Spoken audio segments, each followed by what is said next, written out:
안녕하세요. MBTI로 배우는 현대소설 비밀과외 시간입니다. 오늘은 김중혁 작가의 엇박자 D를 알아보겠습니다. 이 작품은 단순한 음치 이야기가 아니에요. 다름을 틀림으로 여기는 사회 안에서 자신의 목소리를 잃지 않으려는 한 인물의 이야기예요. 엇박자라는 낙인을 견디며 그 안에 숨은 열정과 예술적 감각을 품고 살아가는 D, 그리고 그를 오해했던 나의 회상이 교차하며 우리는 공동체 속 개성과 다양성, 그리고 진정한 조화가 무엇인지 묻게 됩니다. 오늘은 이 소설을 통해 다름을 바라보는 우리 자신의 태도를 돌아보고 MBTI를 활용해 인물의 성격과 선택을 하나씩 짚어볼 거예요. 김중혁의 소설 엇박자 D는 누구나 한 번쯤 경험해봤을 다름에 대한 오해와 상처, 그리고 그것을 돌아보는 성장의 시선을 담고 있어요. 작품은 현재의 나가 고등학교 시절의 친구 D를 떠올리며 과거의 어느 무대와 그 무대 뒤에서 벌어졌던 갈등을 되짚는 방식으로 전개돼요. 배경은 비교적 현대적인 시간과 공간, 공연 영상 편집실과 고등학교 합창 동아리로 특별하지 않은 이 장소들이 오히려 작품을 더욱 현실적으로 느끼게 해주죠. 합창단이라는 공동체 안에서 모두가 똑같은 박자에 맞춰 노래해야만 했던 시절, 그 안에서 D는 박자를 못 맞추는 인물로 낙인 찍히며 립싱크를 하라는 요구를 받아요. 노래하지 말고 입만 뻥긋거려라는 말은 단순한 지시가 아니라 D에게 너는 틀려라는 판단이었고, 이 한 문장이 만들어낸 상처는 꽤 깊었어요. 그 무대에서 D는 늘 엇박자였고, 그 엇박자는 다른 누구도 아닌 나의 시선에서도 이상하고 불편하게 보였죠. 하지만 시간이 흘러 나는 영상을 편집하는 도중 D의 모습을 다시 마주하게 되고, 그제야 당시에는 보이지 않았던 다름의 의미를 깨닫게 돼요. 이 소설은 줄거리를 따라가기보다 느낌을 따라가는 이야기예요. 음악이 흐르듯 리듬이 엇나가듯 인물들의 감정도 단정하게 맞춰지지 않고 어긋나고 뒤섞이죠. 엇박자라는 말에는 단순히 박자를 틀린다는 뜻만이 담겨 있지 않아요. 소설은 그 단어의 사회의 기준에서 벗어난 사람들에 대한 차가운 시선, 그리고 그 시선을 무심코 외면했던 나 자신에 대한 미안함까지도 담아냅니다. 엇박자 D는 조용하고 서늘한 회상의 감정을 따라가며 그 시절 우리가 놓친 누군가의 마음을 다시 들여다보게 만드는 이야기예요.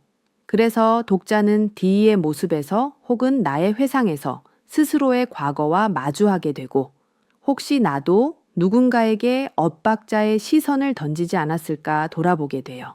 소설을 읽고 나면 엇박자의 리듬이 어쩌면 진짜 우리만의 음악일지도 모른다는 생각이 조용히 가슴에 남게 됩니다. 김중혁의 엇박자 D 속 주인공 D는 사람들과 잘 어울리지 못하는 음치이자 박치였어요. 합창단 안에서는 립싱크만 해라는 말을 들으며 존재감을 지우고 자신도 점점 조용해졌죠. 하지만 그 마음속에서는 늘 왜 나는 이렇게밖에 안 될까?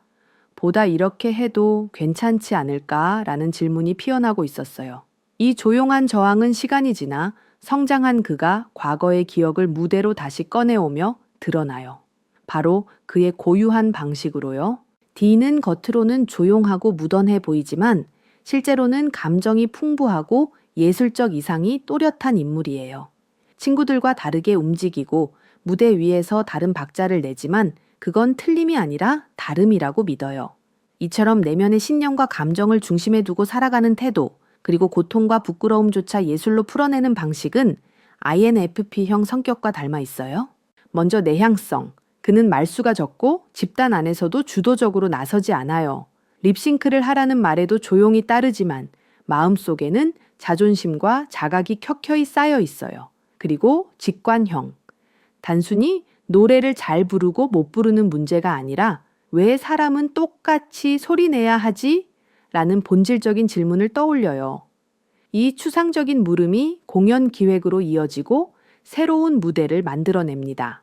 또한 D는 감정형, 기술이나 규칙보다 마음을 더 중요하게 여겨요.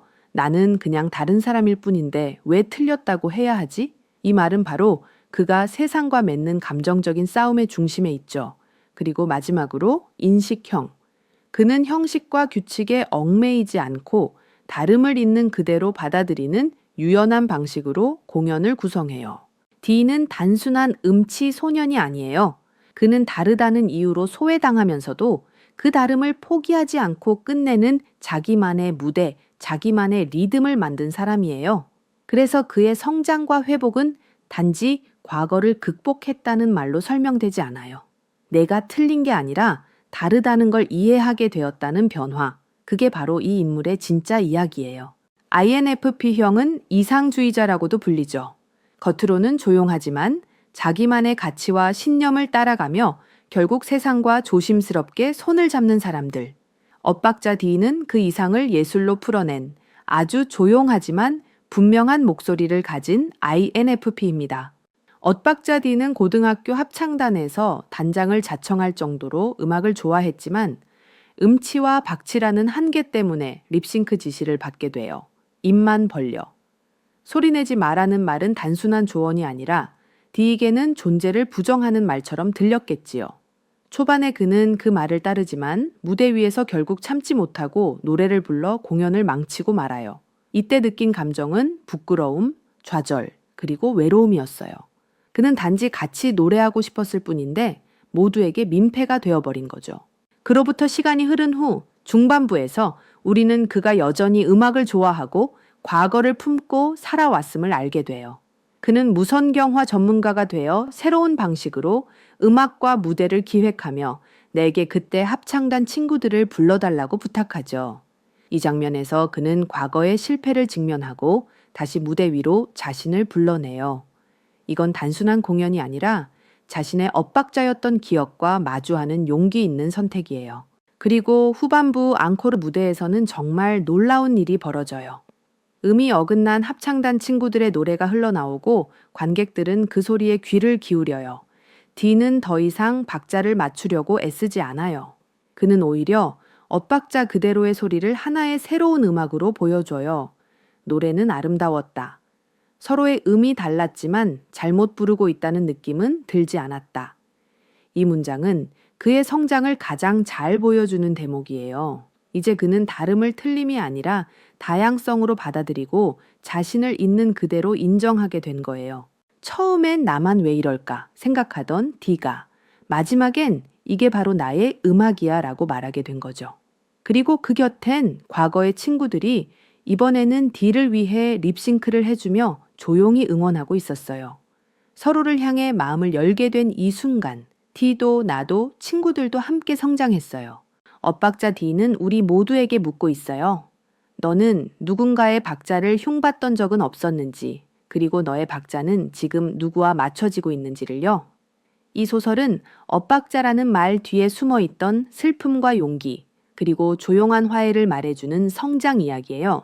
김중혁의 엇박자 D를 공부할 땐 단순히 줄거리를 외우는 것보다 인물의 감정 변화와 상징이 무엇을 뜻하는지를 함께 정리해야 실전에서도 흔들리지 않아요.